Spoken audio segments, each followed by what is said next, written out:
జగన్కి ఎంత పొత్తులు ఉన్నా సరే పావలగలను కాదు ఎవరు వచ్చినా సరే ఏమవుతాం. జగన్ గారు ఫుల్ మెజారిటీతో వచ్చేస్తున్నాడు, తిరుగులేదు. ఆడొచ్చి ఈడొచ్చే పొత్తులున్నా గడ్డిపరికి అవ్వదు. ఈసారి కదా ఎప్పుడైనా సరే సీఎం జగన్మోహన్ రెడ్డి అవుతాడని నేను మాట్లాడుతున్నాను. ఇక్కడ ఇది నడిచి రోడ్లో చెప్తున్నాను. అప్పుడు నేను కోట 52 చెప్తున్నాను. మళ్ళీ తిరుగులేని సీఎం జగన్ గారే. 170 తిరుగులేనప్పుడు ఆ రోజన్నా అప్పుడు మాట్లాడుతాను. మళ్ళీ ఇగో జగన్ గారు తిరుగులేదన్నా. అసలు ఎంత పొత్తు ఉన్నా సరే గడ్డిపరికి అవ్వదు. పాలకలంకి వచ్చాడు, వీళ్ళు వచ్చారన్నా సరే కోపలు ఇప్పుడు వచ్చారు తెలుసా. కోపలు గట్రా వచ్చారు ఇక్కడ. మరి ఎందుకు వచ్చారు? వాళ్ళే సీ అన్నారు కానీ మంచిగా మాట్లాడుతున్నాను. జగన్ మళ్ళీ సీఎం అన్నా అరే తిరగలేదు. ఆడు 3 పిల్లలు చేసుకున్నోడికి రాజకీయ అవగాహన ఉంటదండి. డిపాజిట్లు మొన్న తెలంగాణలోకి వెళ్ళి పోటీ చేశాడు కదా పవన్ కళ్యాణ్. అక్కడ డిపాజిట్లు లేవు కదా. బరిలెక్క కంటే ఈయనమైన పరిస్థితి పవన్ కళ్యాణ్ తెచ్చుకున్నాడు.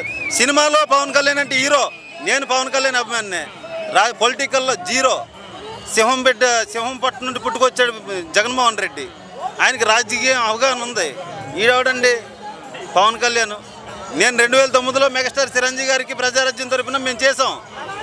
ఆయన నిజాయితీగా చేశాడు, సింగిల్గా పోటీ చేశాడు, 19 స్థానాలు గెలుచుకున్నాడు, వెళ్ళిపోయాడు. నిక్కర్స్గా నిజాయితీగా సింహంలాగా సింగిల్గా సిద్ధమై ఉన్నాడు జగన్మోహన్ రెడ్డికి. మేము ఆయన సైనికుల్లాగా నిలబడ్డాం. దమ్ముంటే పవన్ కళ్యాణ్ కానీ చంద్రబాబు నాయుడు కానీ సింగిల్గా జగనన్నలో పోటీ చేయమనండి, ప్రజలు నమ్ముతారు. సిద్ధమనే ప్రోగం అంటే నాకు దమ్ముంది, నేను 170 స్థానాల్లో సిద్ధంగా పోటీ చేస్తున్నాను. మిగతా చంద్రబాబు నాయుడు కానీ పవన్ కళ్యాణ్ కానీ ఎవరికైనా దమ్ముంటే నాకులా సిద్ధంగా పోటీ చేయండి 170 స్థానాల్లో అంటున్నారు జగన్ గారు.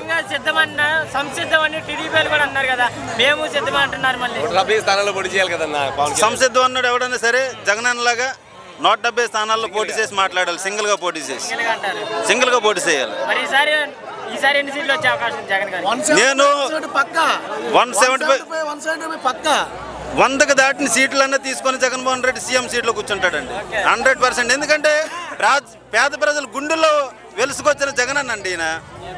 ఆయనేటండి ప్రజలు నమ్ముకున్న వాళ్ళు కాదండి, దోచుకున్న దొంగలండి చంద్రబాబు నాయుడు కానీ పవన్ కళ్యాణ్ అంటే ప్యాకేజ్ నాయుడు ఆయన. ప్యాకేజ్ ఇప్పుడు సినిమాల్లో ప్యాకేజ్ తీసుకుంటాడు, సినిమా కథగా యాక్ట్ చేస్తాడు ఆయన. పెట్టాడు ఎవరు జెండా పోయడండి, మేము చేద్దాం చంద్రబాబు నాయుడు జెండా పోయడం పెట్టాడు. సార్ మేము కాకినాడ నుంచి వచ్చామండి. మేము మత్స్యకారు సార్, మేము ఒక మత్స్యకారు సామాజిక వర్గానికి చెందిన వ్యక్తులు అండి. మేము కాకినాడ నుంచి ఇంత దూరం రావడానికి కారణం ఏంటంటే కేవలం జగన్మోహన్ రెడ్డి గారు సిద్ధం అనే ఒక టైటిల్ ద్వారాగా యుద్ధాన్ని ప్రకటించాడు. ఆ యుద్ధానికి మేము కూడా సిద్ధంగా ఉన్నామని సంఘీభావం తెలపడం కోసమే కాకినాడ నుండి ఇక్కడ వరకు వచ్చాం. మేము ఒక మాట చెప్తున్నాను సార్, సిద్ధం అనే ఒక సినిమా టైటిల్ దించాడు జగన్మోహన్ రెడ్డి గారు.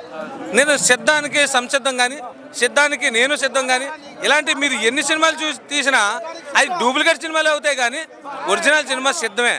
సిద్ధమనే సినిమా చూసిన ఎవడో కూడా సంసిద్ధం అనే సినిమాని చూడు, లేదా నేను సిద్ధమనే సినిమాని కూడా చూడు. నీకు దమ్ముంటే ఫస్టే నువ్వు సిద్ధమో లేదా సంసిద్ధమో లేదా ఇంకో తోక సిద్ధం ఇంకో సిద్ధం అని నువ్వు పెట్టుకోవాలి. జగన్మోహన్ రెడ్డి గారు పెట్టిన తర్వాత కాపీ కొట్టి నేను సిద్ధమే సంసిద్ధమని నువ్వు 100 సినిమాలు తీసినా జగన్మోహన్ రెడ్డి గారి సినిమా చూసిన ఏ ఒక్కడు కూడా ఆ సినిమా చూడడానికి ఇష్టపడు సార్. ఎందుకంటే సార్ జగన్ గారు అంటే అభిమానం మీకు? సార్ అభిమానం అంటే గతంతో పోలిస్తే ఈయన చేసే పరిపాలన భిన్నంగా ఉంది కాబట్టి నేరుగా ఆయన 2,50,000 కోట్ల రూపాయలు నేనండి బడ్జెట్. గత బడ్జెట్కి ఈ బడ్జెట్కి తేడా ఉంది సార్.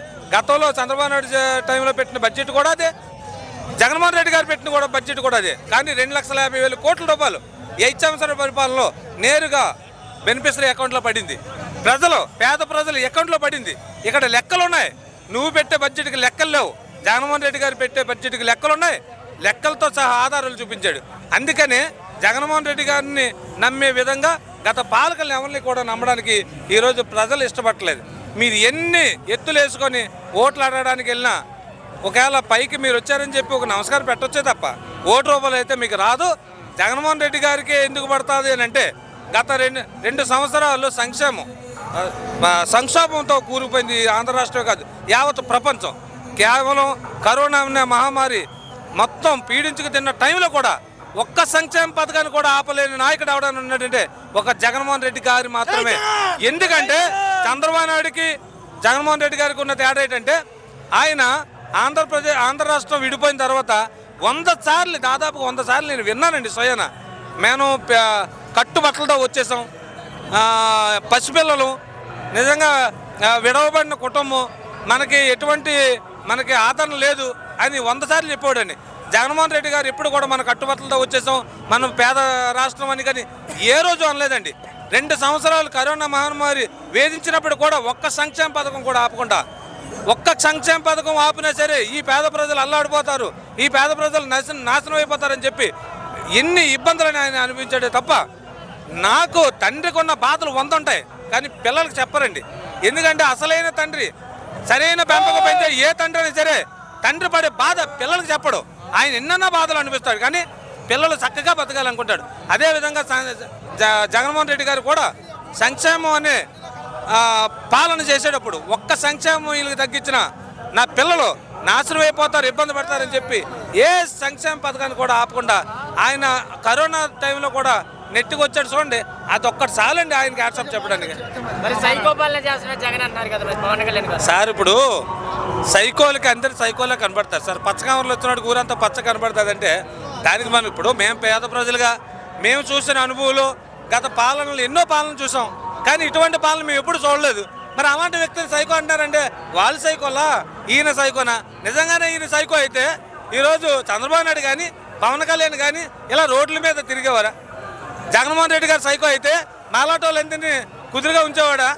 నిజంగా ఈరోజు ఎంత ఆప్యాయంగా ఎంత ఆదరణ ఆప్యాయతలతో ఎక్కడో కాకినాడ నుంచి వచ్చి ఇక్కడ జగన్మోహన్ రెడ్డి గారు సభకు సంఘీభావం తెలిపేంత ఆనందంతో మేము ఉన్నామంటే ఆయన ఎలాంటి పాలకుడో అది చూసి తట్టుకోలేని పరిస్థితుల్లో ఆయనకు రకరకాల భాషలతో పేర్లు పెడుతున్నారు తప్ప ఇంకోటి కాదు సార్. ఈసారి ఎన్ని సీట్లు వచ్చే అవకాశం ఉందంటారు? ఆయన మా నాయకుడు 175 అన్నాడంటే ఖచ్చితంగా 175 మేము సాధించాల్సింది. ఎందుకంటే ఆయన 175 చెప్పాడంటే ఖచ్చితంగా ఏదో ఒకటి జరుగుతుందని మాకు అర్థం సార్. ఆయన ఇష్టం సార్, ఆయన కుటుంబం ఎక్కడ ఏది పెట్టాలి, ఎవరికి ఏ యొక్క పని అప్పచెప్పాలి, ఎవరికి ఏ పని అప్పచెప్తే బాగా చేస్తాడు, ఎవరికి ఏం చెప్తే బాగుంటుంది అనేది ఆయన తెలుసు. ఆయన కుటుంబాన్ని ఆయన చక్కబెట్టుకుంటాడు. చంద్రబాబు నాయుడు గారు సీట్లు మార్చట్లేదా? అలాగే పవన్ కళ్యాణ్ గారు సీట్లు మార్చడా? ఎవరైనా సీట్లు మార్చుకుంటారు. ఆయన ఇష్టం. ఎక్కడ ఏ సీటు బాగుంటే ఏదైతే బలపడుతుందో దాన్ని పెట్టుకుంటాడు. 100కి 100% 175 స్థానాలకు 170 స్థానాలు ఆయన చెప్పాడు కాబట్టి సాధించి తీరుతాం. Thank you.